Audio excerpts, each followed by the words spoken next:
Today we are going to have a look at iBasso IT05. This is a pair of in-ear monitors, or IEMs or EMs as I call them, which scared me because of multiple reasons. They are complicated, they cost about 274 euros or 274 US dollars, at least at the moment I checked the price before making this video review. They are going to be compared to other EMs like FIO-H7, FIO-FA7, FIO-FA9 and others. So let's dig right into those beautiful looking metallic EMs. If you remembered, I was a huge fan of the Sennheiser EA800. This one borrows some things from EA800 but improves on what EA800 did best and makes it much better. First off, we have the design. This is a one dynamic driver EM with one custom dynamic driver in each of the EMs. They have two cables in the package, one that is balanced and one that is single-ended, so you get the option of changing the cable, not just the plug. The cable with the balanced connector has a very heavy,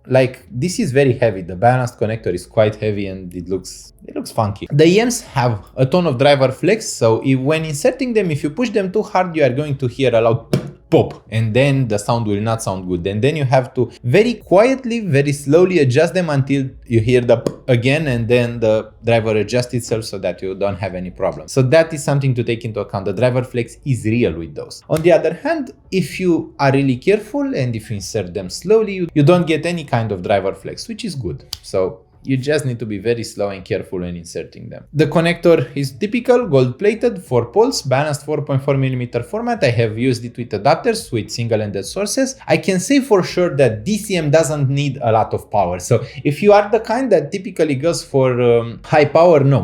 With this one, don't. It needs very little power. It is actually very sensitive and it will show hissing and source problems and source noise very easily. So just use it with something that is very quiet in the output. For example, a very good source is the Shannon UP4 2022, which I had on hand. Astel & Kern Acro CA1000T isn't such a good source because it has some output noise, especially with EMs, and you will hear that with it. We typically call this hissing because it is like a sound. And then we have sources that are much quieter and which are very good with EMs. For example, iBasso DX320, iBasso DX240 and iBasso DX160. All of those are excellent with the IT05. iBasso generally makes very good sources for their own products, so IT05 sounds excellent with those. There are two Helmholtz resonators inside of each EM, which is also similar to Sennheiser EA800, and the main reason I'm saying that there are similarities are not just in the design, are in the sound. So the sound of the IT05 is extremely U-shaped, like it is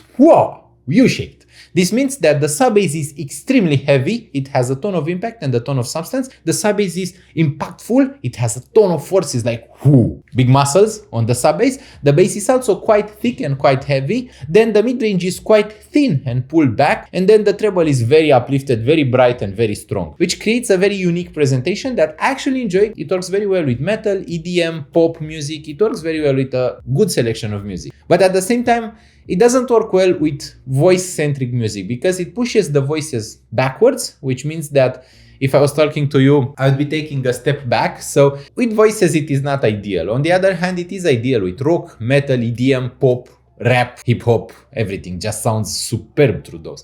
And I think those are the types of music they were designed for. It is so nice that I actually consider it one of my favorite EMs. I mean, I wasn't even expecting the price point before reading it. I mean, when I first heard them, I thought to myself, those are going to be 700 US dollars EMs. Like, that was my first thought. Those must cost at least 700 US dollars. This is how good they sound. The resolution and the clarity is like insanely good. Like, I don't typically use those words. If you have been following my channel, you probably know that I'm typically hard to impress, but the IT05 really sounds that good. The signature is something that I typically enjoy too, so that is to blame. I really enjoy U-shaped and V-shaped signatures, but this one is really nice. And one of the reasons that it is so nice and it is nicely done is that you can have good U-shaped signatures and good V-shaped signatures typically. Like a lot of companies do those. But usually when they do this, the treble tends to be very harsh, very fatiguing, and very metallic sounding. And that is a problem because when you have a lot of treble, if it is also very sharp or if it is also very harsh or metallic, you are going to be fatigued by it very easily. That was a problem with Sennheiser EA800, which was very, very splashy, thin in the treble, and it just sounded a bit unnatural. The IT05 doesn't have those issues. Those ones sound very natural, very smooth, very crisp, like very detailed, but they are not fatiguing. They are very detailed in a very smooth way. The texture is very smooth, especially in the mid-range where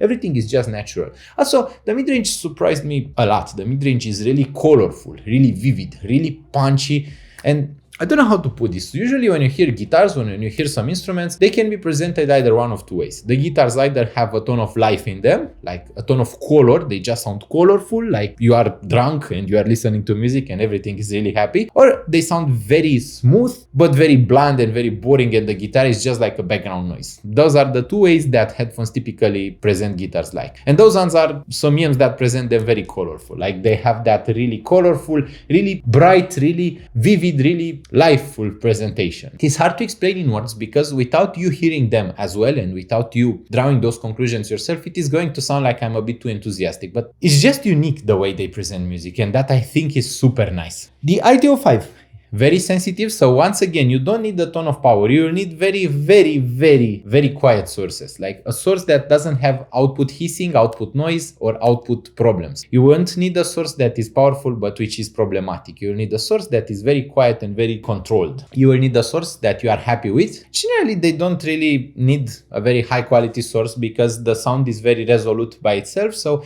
you don't need to concern yourself too much with the source. You need to concern yourself with the music, and for that I really recommend you to listen to the music that you enjoy. We audiophiles typically have that habit of being gatekeepers, like some audiophiles tell you, you don't listen to the anacral, you aren't allowed into the audiophile hobby. That isn't correct. You should listen to whatever you want. I typically listen to metal, to rock, to pop, to rap. I don't listen to audiophile music in particular. I don't listen to a lot of classic, to a lot of jazz. I listen to very jumpy, very hype, very pumped up music, and I enjoy having that kind of young energy, that kind of life in my music, and I enjoy feeling alive with my music. So you just do you. If you feel like you enjoy jazz, just get something that sounds good in jazz. Just don't get something because other people tell you to listen to it. I think that music discovery is the hardest part of this hobby. I particularly like System of a Down, for example, but you may dislike it, yet you may like Metallica or other rock bands. And that is okay. We should each enjoy our own music. We shouldn't press ourselves to listen to something we don't originally enjoy. I think that equipment is made to make music enjoyable, not the other way around. So don't change your music because of your equipment. Test equipment that makes you have the most fun. iBasso IT05 is really fun, and I think that comparing it to FH7, for example, FH7 is much colder, much brighter, and has much less bass and sub-bass, which creates a sound that has the feeling of more resolution, but at the same time isn't quite as impactful and as full of life. The mid-range is also much more colorful, more dynamic, more impactful on the iBasso IT05. I enjoy the mid-range much more. FH7 is much thicker, much smoother, but lacks the detail and resolution of the iBasso IT05. Both FA7 and FH7 are more pricey than the IT05, which is cheaper. Those are actually much cheaper than the Sennheiser EA800 that I keep mentioning. They are much cheaper. So if you need something that is not expensive but can do a lot of stuff that other expensive EMs do, the IT05 would be it. No, there is something about iBasso. They create art. They either create something like their high-end line of dubs, which are also very competitive, or they create something that is really cheap compared to the market in pricing, but offers excellent performance compared to that pricing. And it is interesting. It is one of the very few companies that does this. Usually companies either create very high-end stuff and they stick with it and they priced it as such, or they create entry-level stuff and they try to cut corners some ways. You can call me a fan of both. I like seeing where price performance ratio is, and I also like seeing products that are really good and what is possible from our current human engineering. So I enjoy both aspects of life and of music. I enjoyed the iBasso IT05 a lot. I assumed that they would be quite sensitive because of the driver flex, so I wasn't very harsh with them, but in the end they didn't even have a scratch. And if you watch the B-rolls, we have placed them on a lot of surfaces that would have otherwise scratched them. They work as they did in day one, so a bit of driver flex is nothing to be scared about when it comes to the life of a product. Even though they will, when you insert them, they won't break. It won't affect the driver, it won't break it. It's just something that happens, it's a phenomenon. But I have confirmed this with multiple EM creators, with multiple driver designers, and with multiple engineers that driver flex won't affect the life of a product. It just is a mild discomfort when you insert them. So that's about it. They also scared me with how good the current mid-range EM market has become. So we typically consider them mid-range because they are around $300. If they were priced higher, we would consider them high-end, which is above $500 usually. Until we reach the $500 price point, we typically consider products to be mid-rangers. Or at least this is the current consensus of the market, and I don't want to challenge that consensus myself. I think that the performance is high-end on the IT05. I think that they offer much more than Sennheiser did with their EA800 a few years ago, and it's just a few years of time. But I do think that they are special, and I do think that if you don't like a very U-shaped sound, then they won't be ideal for you. Like, they are really U-shaped. It is really evident. You can't miss the U-shaped sound on those. All in all, we have another solid offering from iBasso, and I'm happy to report that they did it again. They delivered much more than the price would have told you. Like, they delivered more than I am used to seeing in products, and with, I don't know, around 400 videos posted to date and 700 written reviews, you'd guess that I can guess what the price is based on sound. I thank you so much for watching, and you can probably guess that I would really appreciate if you could subscribe to the channel, like this video, and share it with your friends, if that is not too much effort. Also, if you really like my content, I have a PayPal link in the video description where you can donate something so that I can keep improving my stuff. Thank you so much for watching, and I hope we'll see each other really soon. Bye bye!